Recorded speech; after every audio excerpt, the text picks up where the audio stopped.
Glenmorangie distillery is in the Highlands of Scotland, kind of north of Inverness. It's about half an hour's drive by car.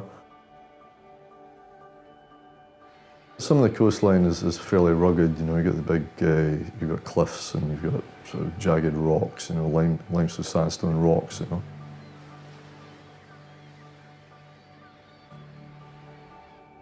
And coming back out of the sea, you've got this kind of flat, fertile area for maybe about 10, 12 miles going inland towards the west. And then as you go further west, you start to get into the mountains. I mean, we've got everything in this kind of area that we need for good, healthy, sustainable living. You know.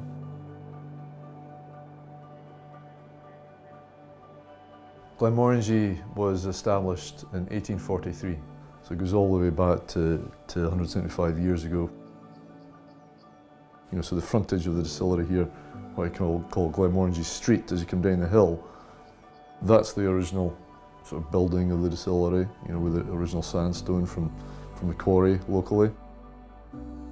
But in behind the scenes, the distillery has expanded over the years, obviously. And at Glenmorangie, you know, we kind of pride ourselves in the fact that we have the tallest stills out of any single malt distillery in Scotland. And they're very elegant, quite thin sort of stills, you know, the heads of the stills are quite narrow. So, you know, I kind of say, well, it's one step closer to heaven because it's got that far to travel. We use as much local barley as possible, so that's really important for me. It's a nice fertile area round about here, down by the coast, and it's quite relatively flat coming down from the mountains to the sea. So you've got this lovely fertile area where we can grow really good quality malting grade barley. The water that we use here, there's a lot of minerals in it, you know, from the springs. So these minerals are collected naturally.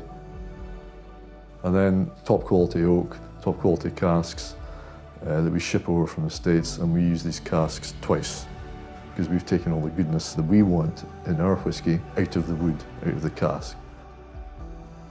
Beyond the cask is another kind of initiative that Glenmorangie have developed. And it's all about, you know, once we're finished with the casks, they still have life in them, still have energy in them. And this year we've been in partnership with the Grain Surfboards.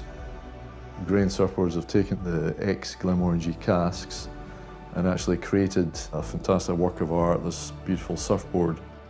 We create a work of art which is in a liquid form, and they are then taking that cask that's been used by us and creating their own work of art.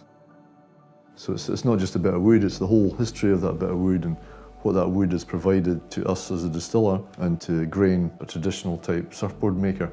And then to pass it on to somebody who can then create something even more out of it, something that's going to last generations perhaps, you know. I've been born and bred in this area. I'm just so proud to be associated with that and to be Scottish.